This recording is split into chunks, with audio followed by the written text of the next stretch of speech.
శ్రీ గణేశాయ నమ. శ్రీ గురుభ్యో నమ. శ్రీ కాశీ విశ్వేశ్వరాయ నమ. యథావిధిగా మనం కాశీఖండాన్ని చెప్పుకుంటూ ఉంటే అక్కడ విష్ణుకింకర్లు శివశర్మను విష్ణులోకానికి తీసుకుని పోతూ దానిలో అనేకమైనటువంటి లోకాలని చూపెడుతున్నారు. అందులో బృహస్పతి లోకం కూడా వచ్చింది. అంతకుముందు వచ్చినటువంటి లోకాల వృత్తాంతం అంతా మనం చెప్పుకున్నాము. శివుణ్ణి స్తుతించి బృహస్పతి కాశీలో శివలింగాన్ని స్థాపించి చాలా పేరు ప్రఖ్యాతులు పొందాడు. ఆ తర్వాత శనైశ్చర లోకాన్ని విష్ణుకింకర్లు చూపించారు. సరే, శ్రీ మహావిష్ణువు యొక్క నాభి నుండి బ్రహ్మ ఉద్భవించాడు. బ్రహ్మకు మరీచి పుట్టాడు. మరీచికి కశ్యప ప్రజాపతి జన్మించాడు. ఆ కశ్యప ప్రజాపతికి సూర్యుడు ఉదయించాడు. దితికి కశ్యప ప్రజాపతికి జన్మించినటువంటి వాడు సూర్యుడు. అందుకే మనకి ఆదిత్య హృదయంలో అదితే పుత్ర శంఖ శిశిరనాశిన వ్యోమనాదస్తమోభేది ఋగ్యజు సమపారగ అని ఆదిత్య హృదయంలో ఉంది. అదితేహే పుత్ర అని చెప్పి అతన్ని స్తుతిస్తాం మనం. తతో యుద్ధ పరిశ్రాంతం సమరే చింతయా స్థితం రావణం జాగ్రత్తో దుశ్య యుద్ధాయ సముపస్థితం. అగస్త్యుడు వచ్చి అంత చక్కగా బోధిస్తాడు.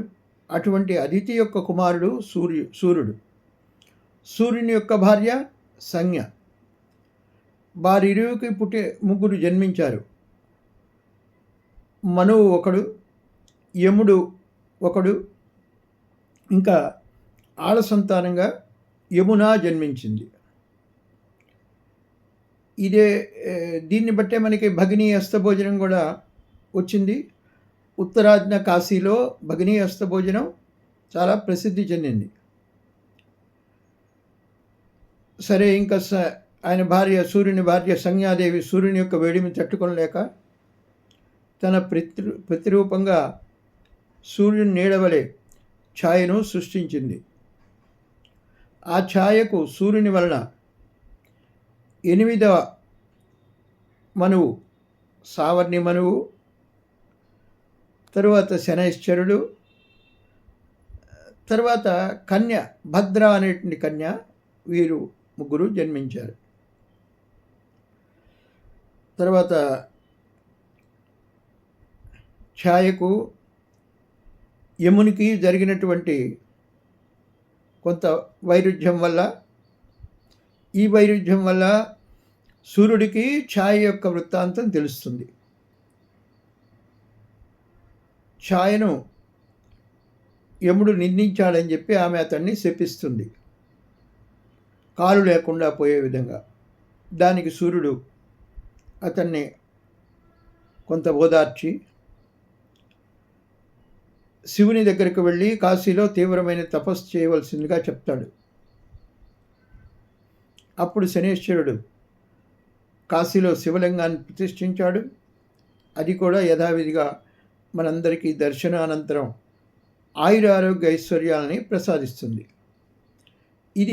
ఈ శనైశ్వరలింగం విశ్వేశ్వరలింగానికి దక్షిణంగా ఉంది, శుక్రేశ్వరలింగానికి ఉత్తరంగా ఉంది.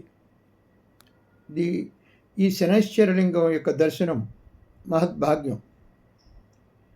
అదేవిధంగా మనకి కాలభైరవుని మందిరంలో మనకి అన్ని గ్రహాలన్నింటినీ కూడి ఉన్నటువంటి ప్రతిష్ఠ కూడా వారు చేశారు.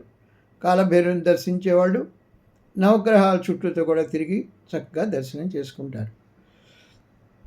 ఇంకా తర్వాత వచ్చినటువంటిది సప్తర్షిలోకం. ఈ బ్రహ్మ మానస పుత్రులు 7 ఉన్నారు. వాళ్ళు ఎవరు అంటే మరీచి, అత్రి, తర్వాత పులశ్చుడు, తర్వాత పుంహుడు, తర్వాత క్రతువు, అంగిరసుడు, వశిష్ఠుడు. ఈ 7 సప్తఋషులు. అందుకే మనకు కాశీలో కూడా ఎప్పుడు సాయంత్రం సాయంత్రం 6:30 దాటిన తర్వాత సప్తర్షి పూజ చేస్తారు. మీలో చాలామంది చూసే ఉంటారు. ధన్యులైనటువంటి వాళ్ళు మీ అందరూ. అక్కడ ఆ సప్తర్షి పూజలో 7 ఋషులుగా కూర్చుని చక్కగా ఆరతిస్తూ పూజ చేస్తారు, సామవేదం చదువుతూ. శివునికి సామవేదం చాలా ఇష్టం. కాశీలో కూడా ప్రసిద్ధమైనటువంటిది సామవేదం. అటువంటి కాశీలో మరీచి, అత్రి, ఇప్పటికీ మరీచి, అత్రీశ్వర లింగాలు అక్కడ ఉన్నాయి. మనం వెళ్తే అక్కడ దర్శనం చేసుకోవచ్చు. తరువాత వచ్చినటువంటిది ధ్రువుని యొక్క వృత్తాంతం, ధ్రువుని యొక్క లోకం. ధ్రువుడు సునీతకు, ఉత్తానపాదునకు పుట్టినటువంటి వాడు. విష్ణుమూర్తి అతన్ని, ధ్రువుణ్ణి కాశీకి తీసుకొని పోతాడు. అక్కడ ధ్రువుడు తీవ్రమైన తపస్సు చేసి ఈశ్వరానుగ్రహం పొంది ధ్రువలోకానికి అధిపతి అవుతాడు.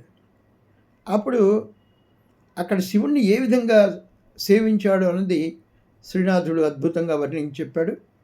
అది తర్వాత కథలో మనం తర్వాత చూద్దాము.